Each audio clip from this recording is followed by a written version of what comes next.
Capítulo 13. Alguns números. Um instante depois, estávamos sentados num divã do salão, charutos na boca. O capitão pôs sob meus olhos uma planta que fornecia plano, corte e elevação do Nautilus, e começou sua descrição nestes termos.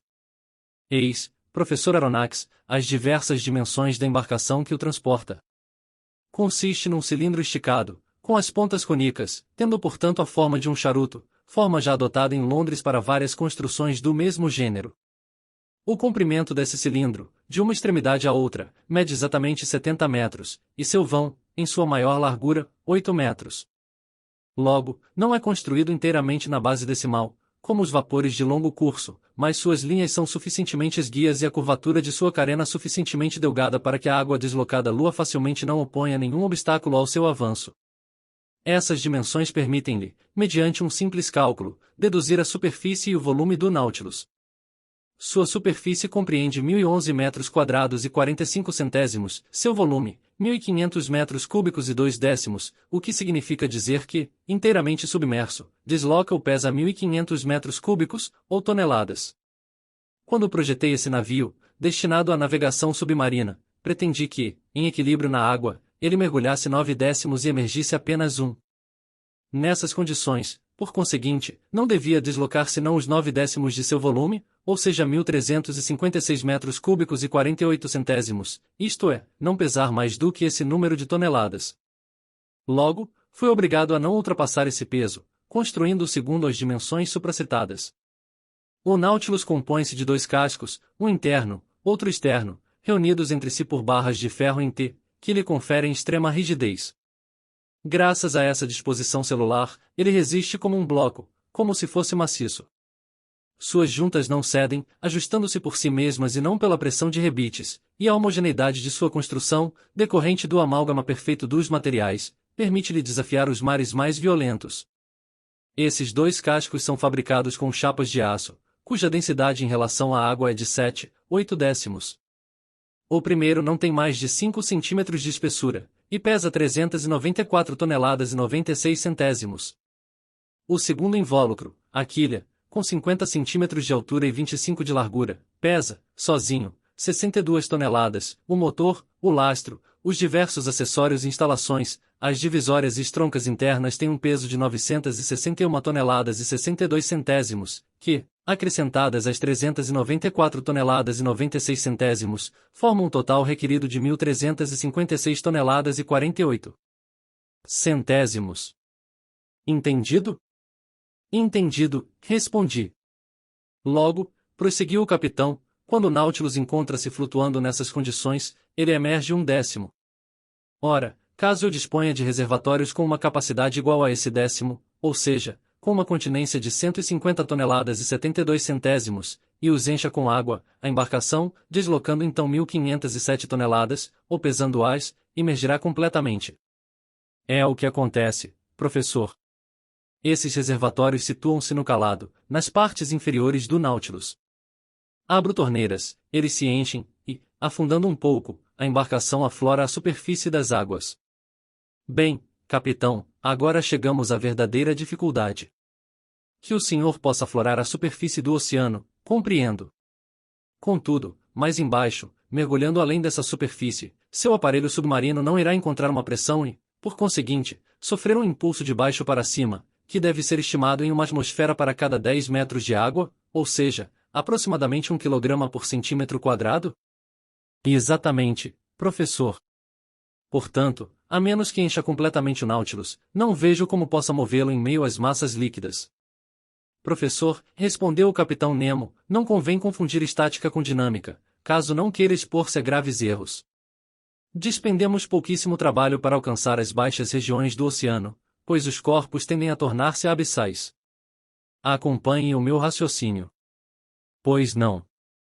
Quando calculei o peso suplementar a ser acrescentado ao Nautilus a fim de imergi-lo, minha única preocupação foi com a redução de volume sofrida pela água do mar à medida que suas camadas vão ficando mais profundas. Naturalmente, respondi. Ora, se é verdade que a água não é absolutamente incompressível, nem por isso deixa de ser muito pouco compreensível. Com efeito, Segundo os cálculos mais recentes, essa redução não passa de 436 milésimos por atmosfera, ou para cada 10 metros de profundidade. Vamos supor que eu tenha de descer a 1000 metros. Levarei em conta então a redução do volume sob uma pressão equivalente à de uma coluna d'água de 1000 metros, isto é, sob uma pressão de 100 atmosferas. Essa redução será então de 436 milésimos. Logo, devo aumentar o peso de maneira a pesar 1.500 toneladas e 77 centésimos, em vez de 1.500 toneladas e 2 décimos. Ou seja, o aumento será de meras 6 toneladas e 57 centésimos. Só, professor Aronnax, e é uma conta fácil de fazer. Meus reservatórios suplementares têm uma capacidade de 100 toneladas, o que significa que posso descer a profundidades consideráveis. Ora, se me aprouver subir e aflorar novamente a superfície, fazendo o Nautilus emergir 1/10 de sua capacidade total, basta-me escoar essa água e esvaziar completamente todos os reservatórios. A tais raciocínios fundamentados em números, eu nada tinha a objetar. Aceito seus cálculos, capitão, respondi. Contestá-los seria dar prova de má vontade, uma vez que diariamente a experiência lhe dá razão. Mas pressinto uma dificuldade real à frente.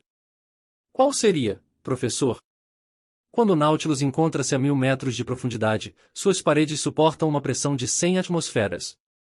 Se nesse momento desejar esvaziar os reservatórios suplementares para tornar sua embarcação mais leve e subir à superfície, as válvulas terão de vencer essa pressão de 100 atmosferas, a qual é de 100 kg por centímetro quadrado.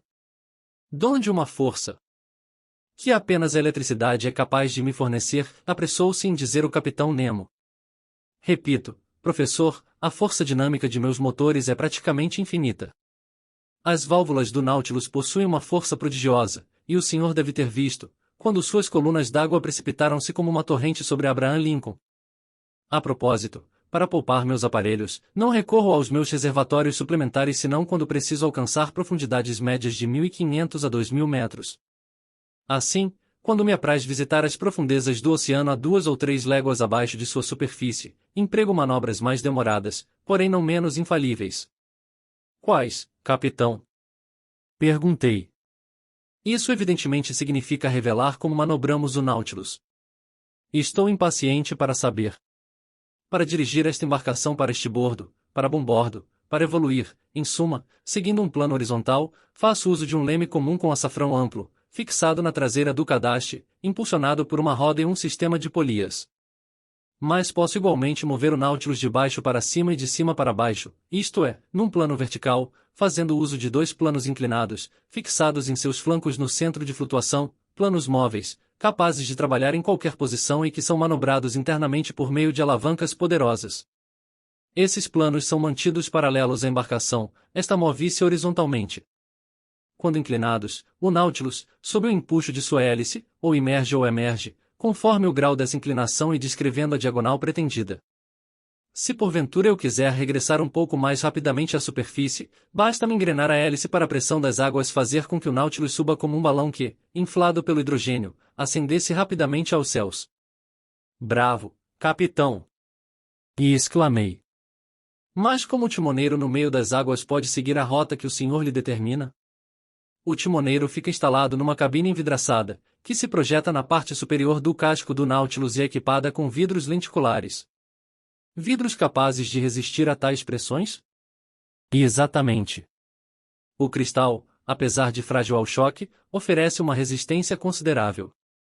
Em experimentos de pesca com luz elétrica efetuados em 1864, nos altos mares do norte, vimos placas dessa matéria, com uma espessura de apenas 7 milímetros, resistir a uma pressão de 16 atmosferas, ao mesmo tempo em que deixava passar poderosos raios caloríficos que lhe distribuíam desigualmente o calor. Ora, os vidros de que me sirvo não têm menos de 21 centímetros em seu centro, isto é, 30 vezes essa espessura. Admito, capitão Nemo. Mas, para enxergar, é preciso que a luz expulse as trevas, e me pergunto como, em meio à escuridão das águas. Atrás do compartimento do timoneiro acha-se instalado um poderoso refletor elétrico, cujos raios iluminam o mar a meia milha de distância. Ah, bravo, 3 vezes bravo, capitão! Agora entendo a fosforescência do pretenso narval, que tanto intrigou os cientistas. A esse propósito, eu lhe perguntaria se o abauramento entre o Nautilus e o Scotia, que tanta celeuma causou, foi um mero acidente. Precisamente, cavalheiro. Eu navegava 2 metros abaixo da superfície das águas quando o choque se produziu. Por sinal, vim a saber que não resultou em nenhuma avaria grave. Nenhuma, cavalheiro. Mas e quanto ao seu encontro com Abraham Lincoln? Professor, senti grande pesar por um dos melhores navios da brava marinha americana, mas estava sendo atacado e tive de me defender. Contentei-me, todavia, em deixar a fragata fora de combate. Ela não terá dificuldade em reparar suas avarias no porto mais próximo. Ah, comandante! Exclamei com convicção. É realmente uma embarcação maravilhosa o seu Nautilus. Sim, professor, respondeu com genuína emoção o capitão Nemo, e amo como a carne de minha carne. Se tudo é perigo a bordo de um de seus navios submetidos aos caprichos do oceano, se, nesse mar, a primeira impressão é a sensação do abismo, como disse tão bem o holandês Jansen, abaixo dele a bordo do Nautilus o coração do homem não tem mais nada a temer. Nenhuma deformação a recear, pois o duplo casco da embarcação possui a rigidez do ferro, nenhuma maçame que se fatigue pelo balanço ou adernação, nenhuma vela a ser carregada pelo vento, nenhuma caldeira a ser rachada pelo vapor, nenhum incêndio a temer, uma vez que este aparelho é fabricado a partir de chapas metálicas, e não madeira, nenhum carvão que se esgote, uma vez que a eletricidade é seu agente mecânico, nenhum encontro a recear, uma vez que é o único a navegar em águas profundas. Nenhuma tempestade a enfrentar, uma vez que desfruta, alguns metros abaixo da superfície, da tranquilidade absoluta. Eis, professor, o navio por excelência. E, se é verdade que o engenheiro confia mais na embarcação que o construtor, e o construtor mais que o próprio capitão, imagine então a confiança que deposito no Nautilus, uma vez que dele sou ao mesmo tempo capitão, construtor e engenheiro. O capitão Nemo falava com uma eloquência arrebatadora. O fogo de seu olhar e a paixão de seu gesto transfiguravam-no. Sim. Ele amava seu navio como um pai ama o filho. Mas uma pergunta, talvez indiscreta, apresentava-se naturalmente, e não pude me conter. Quer dizer que é engenheiro, capitão Nemo? Sim, professor, ele me respondeu. Estudei em Londres, Paris e Nova York, na época em que era um habitante dos continentes da Terra. Mas como pôde construir, em segredo, este admirável Nautilus? Cada uma de suas peças, professor Aronnax, veio de um ponto diferente do globo e para uma destinação disfarçada. Sua quilha foi forjada no Creusot, o eixo de sua hélice na Penn e Companhia, de Londres, as placas de ferro de seu casco na Lear, de Liverpool, sua hélice na Scott, de Glasgow. Seus reservatórios foram fabricados pela Cail e Companhia, de Paris, seu motor pela Krupp, na Prússia, seu esporão nas oficinas de Motala, na Suécia, seus instrumentos de precisão nos irmãos Hart, de Nova York, etc., e cada um desses fornecedores recebeu meus planos sob nomes diversos. Mas, insisti, era preciso montar, encaixar as peças fabricadas dessa forma. Professor, instalei minhas oficinas num rochedo deserto no meio do oceano. Ali, eu e meus operários, isto é, meus bravos companheiros, a quem instruí e formei, realizamos o nosso Nautilus. Em seguida, concluída a operação, o fogo destruiu todos os vestígios de nossa passagem por esse rochedo, que eu teria explodido, se pudesse. Devo então acreditar que esta embarcação custou uma fortuna? Professor, um navio de ferro custa 1.125 francos a tonelada. Ora, o Nautilus tem uma tonelagem de 1.500. O que dá 1.427.000 francos, arredondando, 2 milhões se incluirmos suas instalações, arredondando mais um pouco, 4 ou 5 milhões com as obras de arte e coleções de seu acervo. Uma última pergunta, capitão Nemo. Faça, professor. Quer dizer que é rico? Rico ao infinito, professor, e poderia, sem me constranger, pagar os 10 bilhões da dívida da França. Fitei demoradamente o extravagante personagem que me falava daquela forma. Estaria zombando de minha credulidade? O futuro me diria.